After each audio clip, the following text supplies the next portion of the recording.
Hi friends, welcome to Amrita coaching academy. అదేవిధంగా కొత్తగా వచ్చేవారికి like చేయండి మా, షేర్ చేయండి. మీ ఫ్రెండ్స్ ఖచ్చితంగా లైక్ చేయండి మా, షేర్ చేయండి.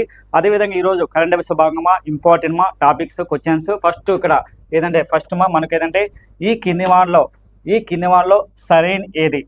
ఇటీవల ఈ కింది వానలో సరైనది అంటే మనకు ఆప్షన్ మా ఇటీవల మరణించిన ప్రముఖ రఘురాయ్ ప్రముఖ ఫోటోగ్రాఫర్.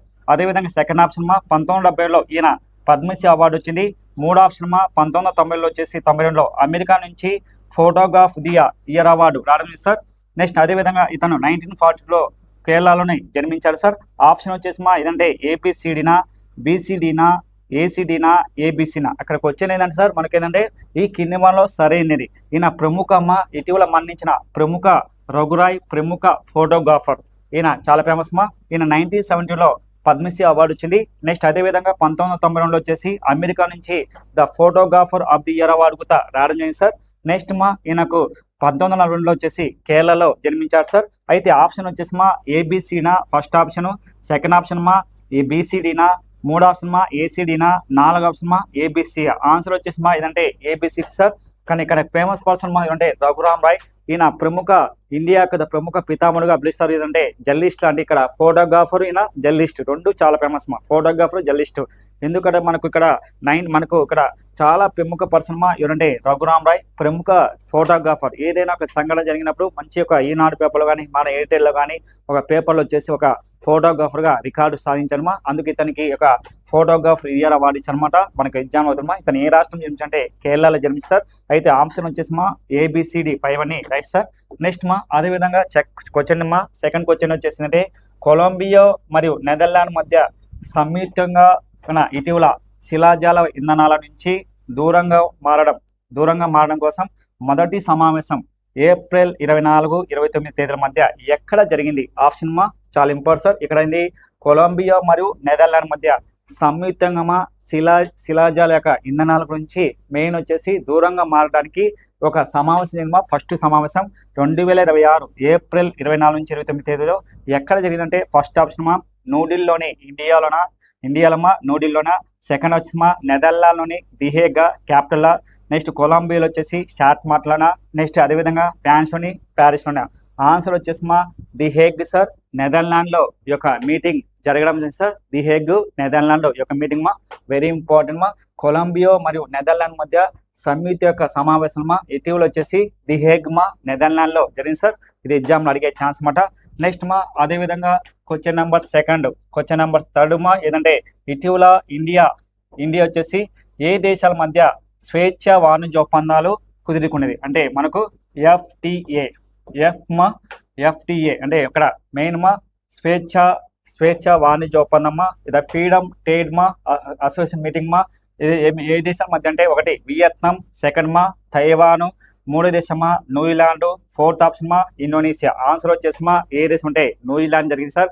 అంటే స్వేచ్ఛ వాణిజ్య ఒప్పందం ఇటీవల ఇండియాకు న్యూజిలాండ్ మధ్య స్వేచ్ఛ వాణిజ్య ఒప్పందం మా. న్యూజిలాండ్ యొక్క ట్రేడ్ మినిస్టర్ మన ఇండియాకు మా ట్రేడ్ మినిస్టర్ మా వాణిజ్య శాఖ మంత్రి పీయూష్ గోయల్ వచ్చేసి ఇరు దేశాల మధ్య ఈ యొక్క సమావేశం అనమాట. ఈ సమావేశం వచ్చేసి మా ఏంటంటే స్వేచ్ఛ వాణిజ్య ఒప్పందం. అదేవిధంగా ఇటీవల మన ఇండియాకు వచ్చేసి ప్రముఖ పర్సన్ మా ఇండియాకు వచ్చేసి మా ఇటీవల ఒక వ్యక్తి వచ్చారు సార్. ఏం పేరంటే వియత్నాం ప్రెసిడెంట్. వియత్నాంకు మరియు ఇండియా మధ్య వచ్చేసి మా స్వేచ్ఛ వాణిజ్య ఒప్పందం కూడా జరిగింది సార్. దాదాపు మా 1,00,000 కోట్ల వరకు పెట్టుబడులు పెట్టడానికి మన దేశంలో వియత్నాం వాళ్ళు అనుకూలంగా సైన్ కూడా చేస్తారు. ఇటీవల వియత్నాం అధ్యక్షుడు మన ఇండియాకి రాజమా. ఇరు దేశాల మధ్య మన ఇండియా ప్రధానమంత్రి మోడీ గారు అదేవిధంగా వియత్నాం అధ్యక్షుడు ఇద్దరి మధ్య 13 ఒప్పందాలు అగ్రిమెంట్ కూడా జరిగినాయి సార్. ఒప్పందాలు జరిగినమాట. కానీ రేపు ఎగ్జామ్లో ఈ 13లో ఏది అడిగే ఛాన్స్ అనమాట. కానీ ఇక్కడ మనకు కావాలి సార్ ఇటీవల వియత్నాం అధ్యక్షుడు మన వచ్చేసి ఇండియా మధ్య 13 ఒప్పందాలు వాణిజ్య ఒప్పందాలు జరిగింది సార్. అదేవిధంగా ఇటీవల వచ్చేసి మా స్వేచ్ఛ వాణిజ్య ఒప్పందాలు కూడా ఏ దేశం అంటే న్యూజిలాండ్ మధ్య ఉన్నాయి.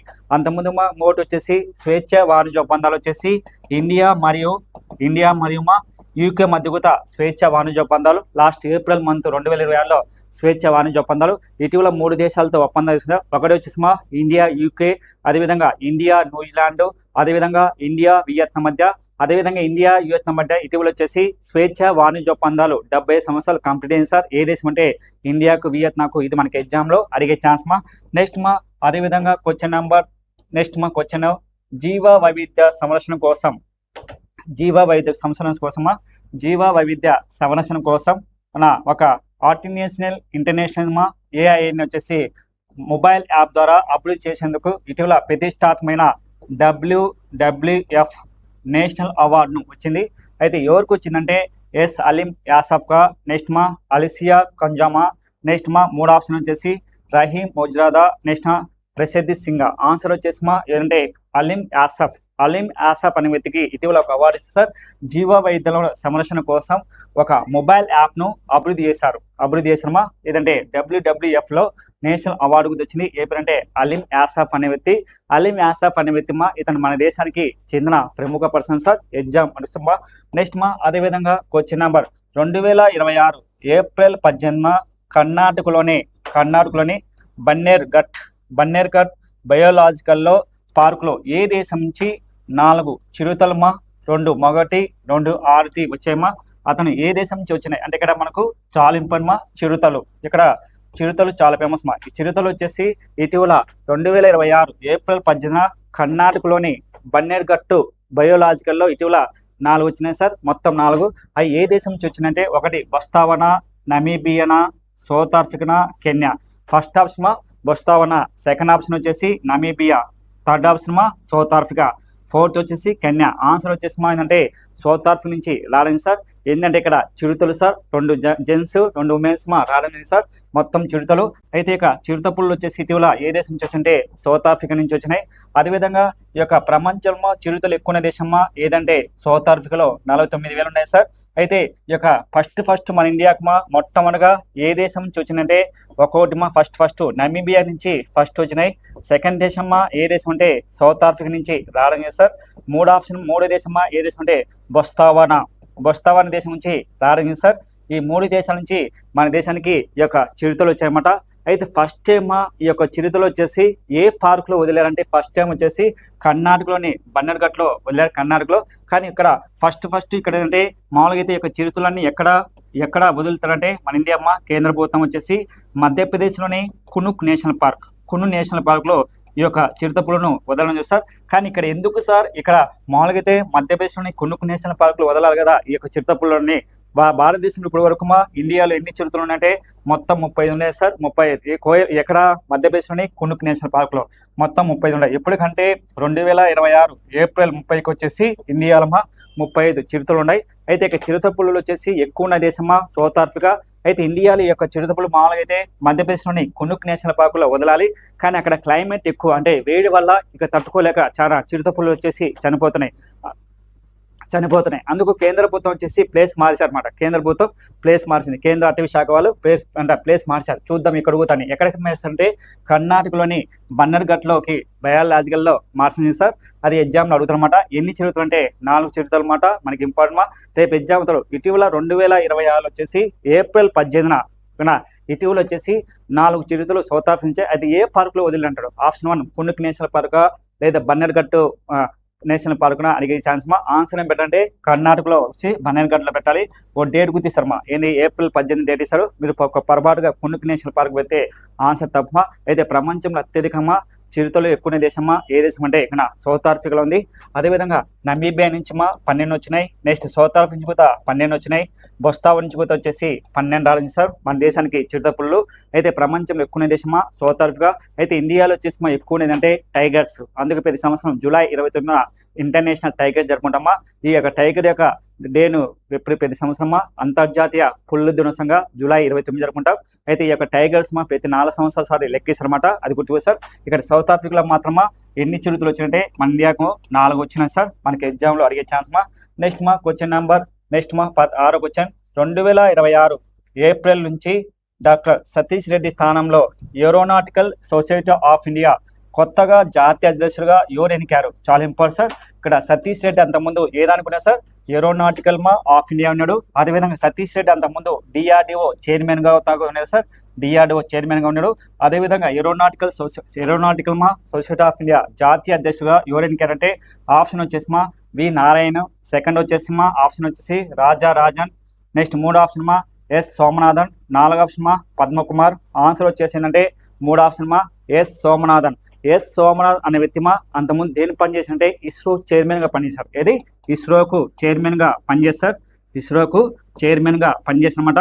ఇస్రో అంటే ఏంటంటే ఇండియన్ స్పేస్ రీసెర్చ్ ఆర్గనైజేషన్ మా. దీని హెడ్ క్వార్టర్ వచ్చేసిమా ఎక్కడంటే కర్ణాటకలోని బెంగళూరులో సార్. కానీ ఇక్కడ మన క్వశ్చన్ వచ్చేసిమా, క్వశ్చన్ ఏంటంటే ఇటీవల వచ్చేసిమా ఒక ఏది ఇదా ఏరోనాటికల్ మా సొసైటీ ఆఫ్ ఇండియా కొత్తగా ప్రెసిడెంట్గా ఎవరు ఎందుకంటే ఎస్ సోమనాథ్ అనే వ్యక్తి ఎన్నుకోండి సార్ మనకి ఎగ్జామ్ మా. అదే ప్రెసిడెంట్ ఇస్రో చైర్మన్ వచ్చేసిమా ఎవరంటే వి నారాయణమా.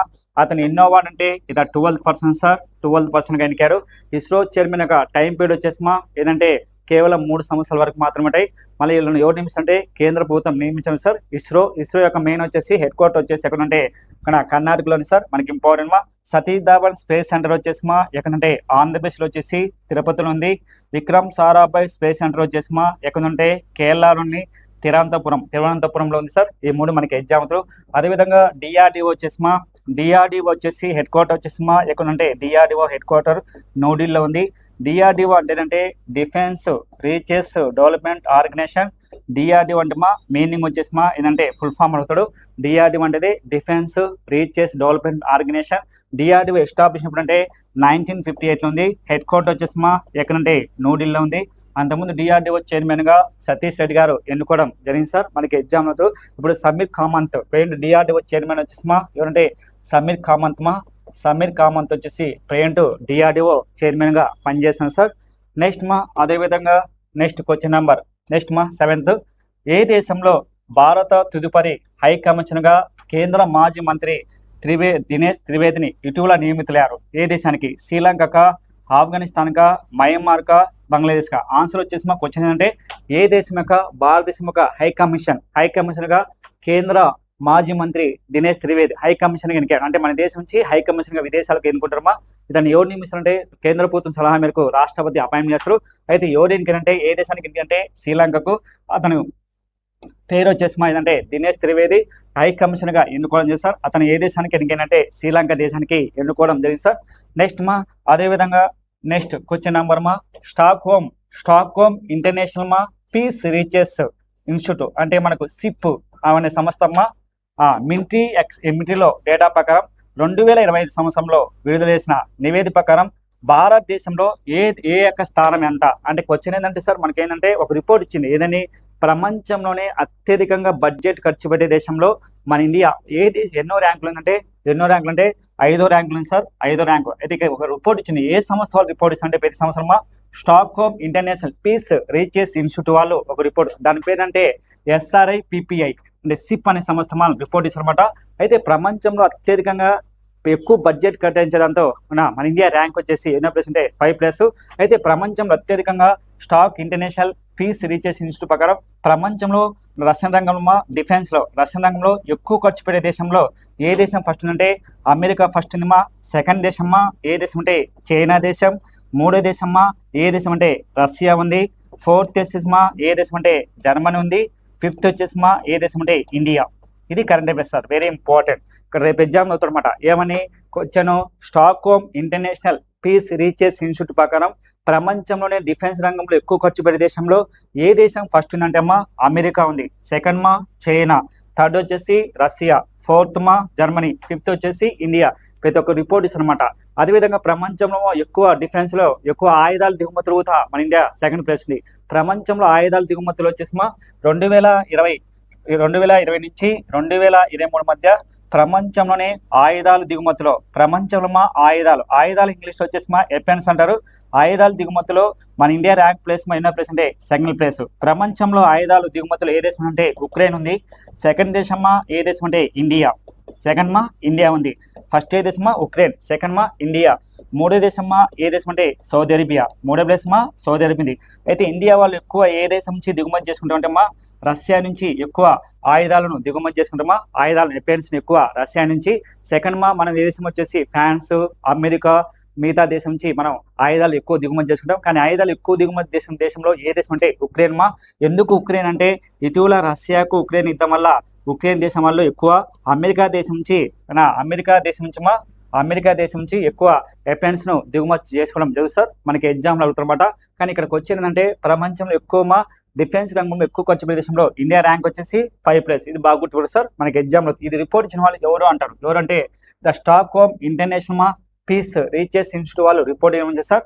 నెక్స్ట్ మా అదేవిధంగా క్వశ్చన్ నెంబర్ ఇటీవల ఒపెక్ నుంచి ఏ దేశం వైదొలిగింది అంటే ఇక్కడ మా ఇద which the country the recently the withdraw ఇద ఫ్రమ్ ద ఒపెక్ అంటే ఒపెక్ దేశం నుంచి మా ఇటీవల ఏ దేశం వైదొలిగింది అంటే ఒపెక్ దేశం నుంచి ఇటీవల వెళ్ళిపోయిన దేశం ఏది. ఒకటి మా గాబనా, సెకండ్ ఆప్షన్ మా కువైటా, మూడు ఆప్షన్ మా ఏంటంటే సౌదీ అరేబియా, నాలుగు ఆప్షన్ మా యుఏఈ. ఆన్సర్ వచ్చేసి మా ఏదంటే యుఏఈ. యుఏఈ అంటే ఏంటంటే యునైటెడ్ అరబ్ ఎమిరేట్స్ మా ఇటీవల ఒక దేశం వెళ్ళిపోయింది సార్. ఏ దేశం ఎక్కడి నుంచి ఒక సంస్థ నుంచి ఏదంటే ఒపెక్. ఒపెక్ అంటే ఏంటంటే ఆర్గనైజేషన్ చాలా ఇంపార్టెంట్ మా. ఒపెక్ యొక్క అబ్రివేషన్ మా ఏంటంటే ఆర్గనైజేషన్ పెట్రోలియం ఎక్స్పోర్టింగ్ కంట్రీస్ మా. ఇక ఒపెక్ ఎస్టాబ్లిష్ అయినప్పుడు అంటే 1960, స్టార్ట్ చేసినప్పుడు అంటే 1961లో.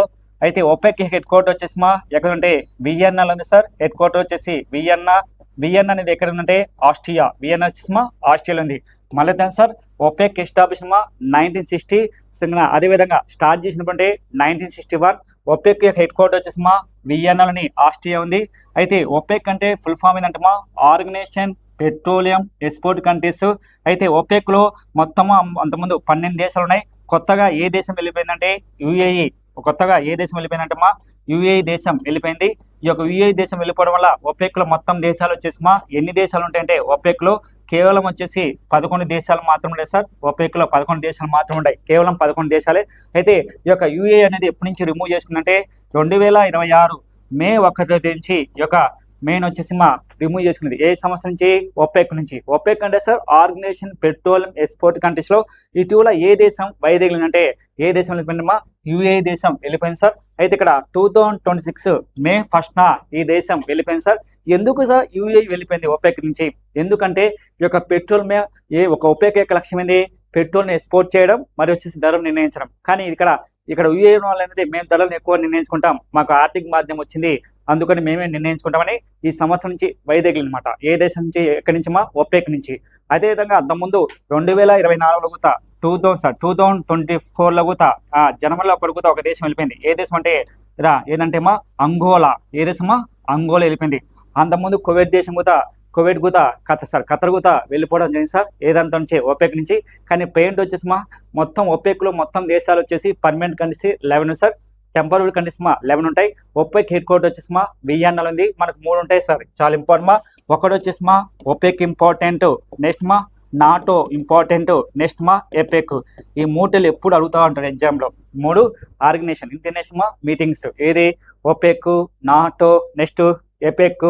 ఒపెక్లో వచ్చేసి మా ఎన్నంటే 11 దేశాలు ఉన్నాయి. నాటోలో 32 దేశాలు ఉన్నాయి. ఎపెక్లో వచ్చేసి 21 దేశాలు ఉన్నాయి సార్. అయితే ఒపెక్ అంటే మా ఆర్గనైజేషన్ పెట్రోలియం ఎక్స్పోర్ట్ కంట్రీస్లో ఇటీవల ఏ దేశం వెళ్ళిపోయిందంటే మా యుఏఈ దేశం వెళ్ళిపోవడం జరిగింది సార్. ఈ యొక్క పెయిన్ వచ్చేసి మా నెక్స్ట్ మా అదేవిధంగా నెక్స్ట్ క్వశ్చన్ నెంబర్ లాస్ట్ మా 2026 ఏప్రిల్ 24న విడుదల చేసిన అంటే ఏప్రిల్ 24 అంటే మనకు తెలుసు నేషనల్ పంచాయతీరాజ్ దినోత్సవం. అయితే ఏప్రిల్ 24న మనకు రిపోర్ట్ ఇచ్చింది మా ఒక సంస్థ విడిచింది. ఏంటంటే ప్రపంచంలో నివేదిక ప్రకారం global report on food climates మా రిపోర్ట్ ప్రకారం వచ్చి 2025లో ఎన్ని మిలియన్స్ పైగా ప్రజలు తీవ్రమైన ఆకలితో ఎదుర్కొంటున్నారు. అంటే క్వశ్చన్ ఏంటంటే ఇక్కడ ఒక రిపోర్ట్ ఇచ్చింది మా ఒక సంస్థ. ఏదంటే ఒక రిపోర్ట్ మా ఏ రిపోర్ట్ అంటే జిఆర్ఎఫ్సి మా గ్లోబల్ ఇక్కడ రీచెస్ ఫుడ్ కార్పొరేషన్ సంస్థ ఒక రిపోర్ట్ ఇచ్చింది మా. ఏమి ఇచ్చిందంటే ప్రపంచంలో 2025 ప్రకారం ప్రపంచంలో ఎంతమంది ప్రపంచవ్యాప్తంగా ఆకలితో ఎదుర్కొంటున్నారంటే ఎంతమంది మిలియన్స్, ఎన్ని మిలియన్స్? 290, 266, 390, 250 మొత్తం వచ్చేసి మా ఏంటంటే 290 మంది వచ్చేసి ఈ యొక్క ఆకలితో సంవత్సరానికి అల్లాడుతున్నారు సార్. ఏదంటే మనకి ఎగ్జామ్ మా. అదేవిధంగా రీసెంట్ కరెంట్ అఫైర్స్ అయితే మనకి ఇంపార్టెంట్. 2025 వచ్చేసి గ్లోబల్ హాంగ్రీ ఇండెక్స్లో ఇండియా ర్యాంక్ ఎంతంటే ఇండియా ర్యాంక్ వచ్చేసి మా 103. గ్లోబల్ హాంగ్రీ ఇండెక్స్లో ఇండియా ర్యాంక్ వచ్చేసి మా 103 ఉంది. ఇండియా ర్యాంక్ కూడా చాలా ఘోరంగా పడిపోయింది. ఆకలితో అల్లాడి దేశం కూడా మన ఇండియా కూడా చాలా ఘోరంగా ఉంది సార్. అయితే ఇక్కడ మనకు ప్రతి సంవత్సరమా గ్లోబల్ హాంగ్రీ డే ఏ రోజు జరుపుకుంటే ప్రపంచ ఆకలి దినోత్సవమా ఎప్పుడంటే మే 28న జరుపుకుంటారు సార్. అదేవిధంగా వరల్డ్ ఫుడ్ డే మాత్రం ఇప్పుడంటే అక్టోబర్ 16న జరుపుకుంటాం అన్నమాట. కానీ ఇక మనకు ఏంటంటే ఎఫ్ఏఓ వాళ్ళు మా అంటే ఎఫ్ఏఓ అంటే మా మనకు తెలుసు. ఎఫ్ఏఓ అంటే ఫుడ్ అండ్ అగ్రికల్చర్ ఆర్గనైజేషన్ వాళ్ళు ఈ యొక్క డే ఈ యొక్క రిపోర్ట్ ఇస్తారు సార్. అయితే మనకు వచ్చేది అంటే మా ఇటీవల ఎన్ని మిలియన్ పైన ప్రజలు వచ్చేసి తీవ్రమైన ఆకలితో ఎదుర్కొంటున్నారంటే 290 మిలియన్ మంది వచ్చేసి ప్రపంచవ్యాప్తంగా దాదాపు వచ్చేసి 800 కోట్ల పైన జనాభా ఉన్న దేశంలో 209 మంది బిలియన్స్ రోజు ఆకలితో అల్లాడుతున్నారు సార్. ఈ రిపోర్ట్ ఇచ్చిన సంస్థ మనకేంటంటే ఏ సంస్థ అంటే GRFC వాళ్ళు రిపోర్ట్ ఇవ్వడం సార్ మనకి ఎగ్జామ్. అదేవిధంగా గ్లోబల్ హాంగ్రీ డే ఈ రోజు జరుపుకుంటామంటే గ్లోబల్ హాంగ్రీ డే మే 28న జరుపుకుంటాం సార్. మే 28న జరుపుకుంటాం. ఇది మనకు మెయిన్ ఇంపార్టెంట్ టాపిక్ సార్. ఇది కరెంట్ అఫైర్స్ అది కొత్తగా చూసే వరకు లైక్ చేయండి, షేర్ చేయండి sir. Thank you very much.